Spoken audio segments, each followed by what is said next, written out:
சர்வதேச புது கிருபை திருப்பணிகள் வழங்கும் விண்ணொளி. விண்ணொளி எனும் இந்த 15 நிமிட நேர நிகழ்ச்சியை சனி ஞாயிறு தினங்களில் காலை 7 மணிக்கும் திங்கள் முதல் வெள்ளி வரை காலை 8 மணிக்கும் festaudio.net மற்றும் LTR.fm போன்ற இணையதளங்களிலும் இன்னும் இணைய வானொலியிலும் கேட்டு பயனடையலாம். அத்துடன் விண்ணொளி எனும் அரை மணி நேர நிகழ்ச்சி ஒன்றை வியாழன் மாலை 5 மணிக்கும், விண்ணோசை எனும் 1 மணி நேர ஆராதனை ஒன்றை ஞாயிறு பிற்பகல் 4 மணிக்கும் பார்த்தும் கேட்டும் பயனடையலாம். அனைத்தையும் அருளிடும் எனக்கென தந்திடும் பலகரம் என்னை உயர்த்திடும் என் தேவனே. அனைத்தையும் அருளிடும் எனக்கென தந்திடும் பலகரம் என்னை உயர்த்திடும் என் தேவனே.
நிழலில் அடைக்கலம் நீக்குகள் நேராமல் காத்திடும் பலகரத்தால் என்னை தாங்கிடும் தேவனே. சற்றையின் நிழலில் அடைக்கலம் நீக்குகள் நேராமல் காத்திடும் பலகரத்தால் என்னை தாங்கிடும் தேவனே.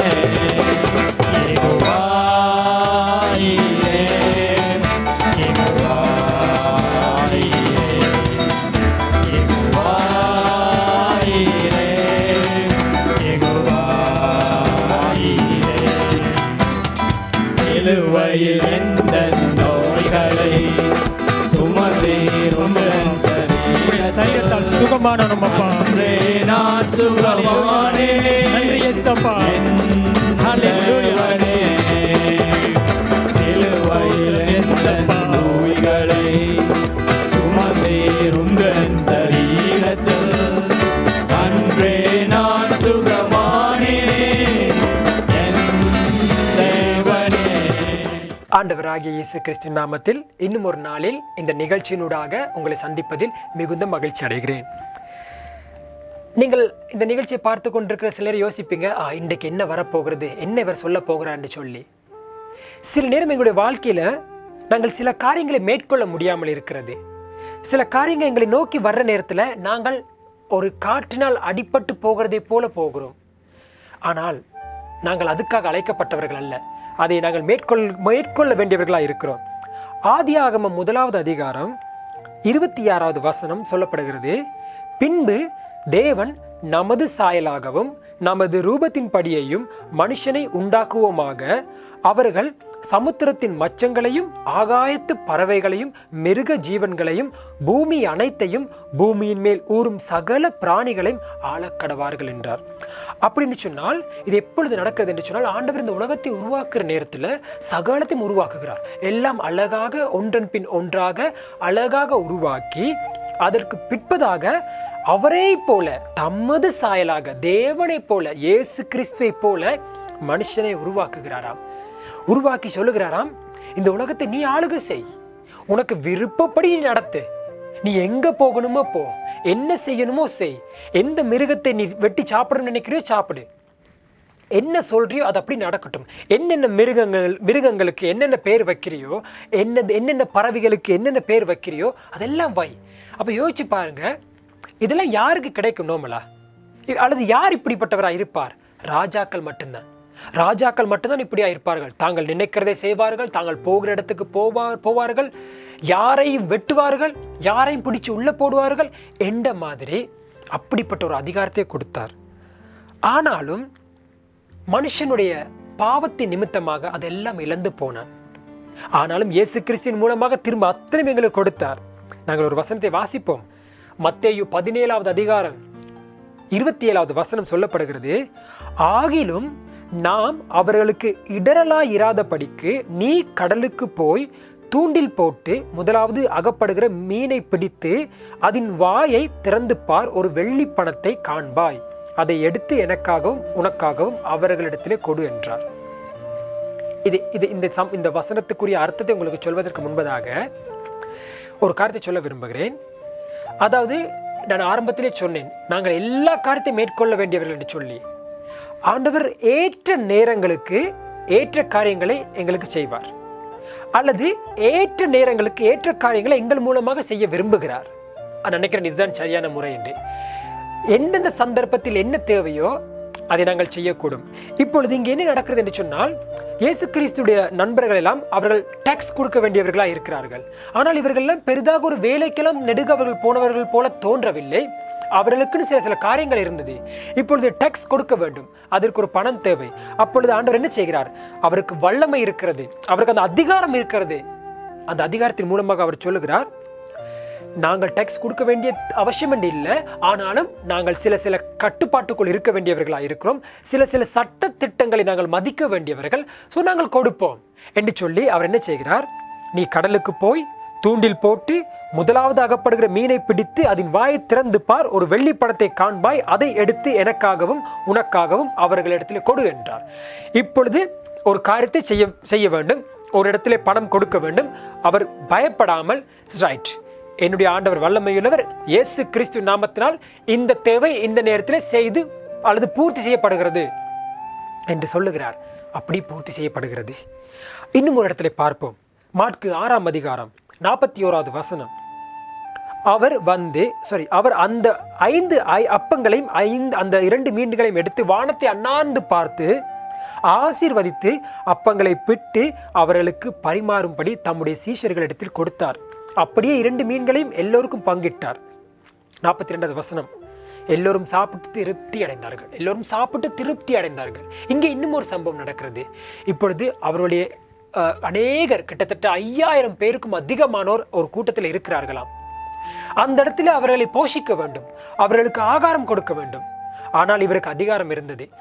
அந்த இடத்துல இருந்த 5 அப்பத்தையும் 2 மீன்களையும் எடுத்து அண்ணாந்து பார்த்து அதை ஆசீர்வதித்து இயேசு கிறிஸ்து அவர் சொல்லுகிறார், இயேசு கிறிஸ்து நாமத்தினாலே இதை நான் ஆசீர்வதிக்கிறேன், இந்த இடத்துல 5000 பேருக்கும் அதிகமாக இருக்கிற அத்தனை பேரை நான் போஷிப்பேன் என்று சொல்லுகிறார். அத்தனை பேரும் சாப்பிட்டு திருப்தி அடைந்தார்கள். இங்கே இன்னும் ஒரு சம்பவம் நடப்பதை நீங்கள் பார்த்திருக்கிறீங்க. இப்போ இங்கே ஒரு சாப்பாடு தேவை இருக்கிறது. அந்த இடத்துல அவர் என்ன சொல்லுகிறார்? அவர் அதை மேற்கொள்கிறார். இயேசு கிறிஸ்து நாமத்தினாலே இந்த தேவை பூர்த்தி செய்யப்படுகிறது என்று சொல்லி இன்னும் ஒரு பகுதியை நாங்கள் பார்ப்போம்.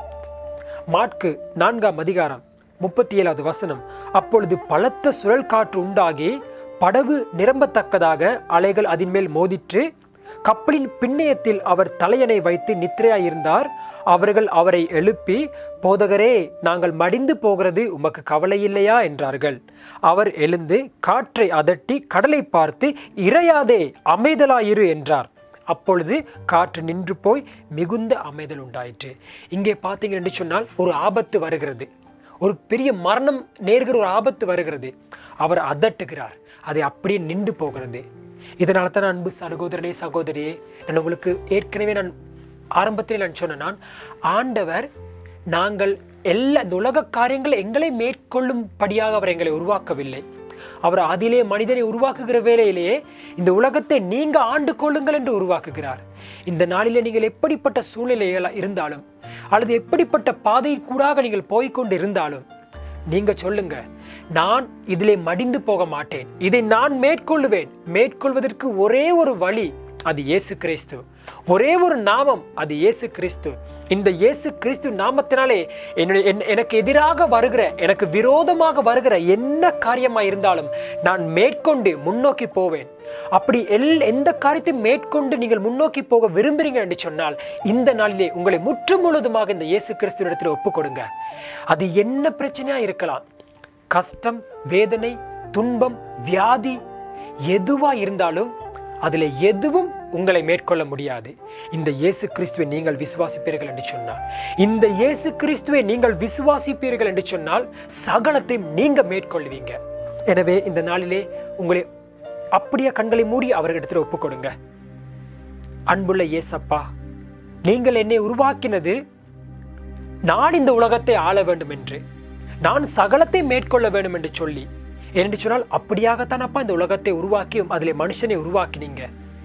அந்த நிலையை எங்களுக்கு கொடுக்க வேண்டும் என்பதற்காகத்தான் இந்த உலகத்தில் இயேசு கிறிஸ்துவை அனுப்பி அவர் மூலமாய் இழந்து போன சகலத்தையும் அவருடைய மரணத்தின் மூலமாக, அவருடைய உயிர்ப்பின் மூலமாக எங்களுக்கு கொடுத்தீங்க.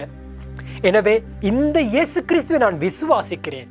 இந்த இயேசு கிறிஸ்துவின் மூலமாக என்னுடைய வாழ்க்கையில நான் சகலத்தை நான் மேற்கொள்கிறேன். நன்றி இயேசப்பா. இயேசுவின் நாமத்தினாலே இந்த சின்ன ஜெபத்தை ஏறெடுக்கிற நல்ல தகப்பனே, ஆமென். அன்பு கூறுவேன் இன்னும் அதிகமாய், ஆராதிப்பேன் இன்னும் ஆர்வமாய். அன்பு கூறுவேன் இன்னும் அதிகமாய், ஆராதிப்பேன் இன்னும் ஆர்வமாய். உம்மை முழு உள்ளத்தோடு ஆராதிப்பேன், முழு பலத்தோடு அன்பு கூறுவேன். ஆராதனை ஆராதனை ஆராதனை ஆராதனை ஆராதனை ஆராதனை ஆராதனை. எபினேசரே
சகோதர சகோதரிகளே, மீண்டும் நாளைய தினம் மற்றும் ஒரு விண்ணொளி காலை சிந்தனையில் சந்திப்போம். உங்களுடைய கருத்துக்களை எம்முடன் பகிர்ந்து கொள்ள அல்லது உங்களுக்காக நாம் பிரார்த்திக்க வேண்டும் என விரும்பினால் 004486463419 என்னும் இலக்கத்துடன் தொடர்பு கொள்ளுங்கள். மீண்டும் சந்திக்கும் வரை கர்த்தர் தாமே உங்கள் ஒவ்வொருவரையும் ஆசீர்வதித்து நடத்துவாராக என்று வாழ்த்து கூறி நன்றியோடு கூட விடை பெற்றுக் கொள்கிறோம்.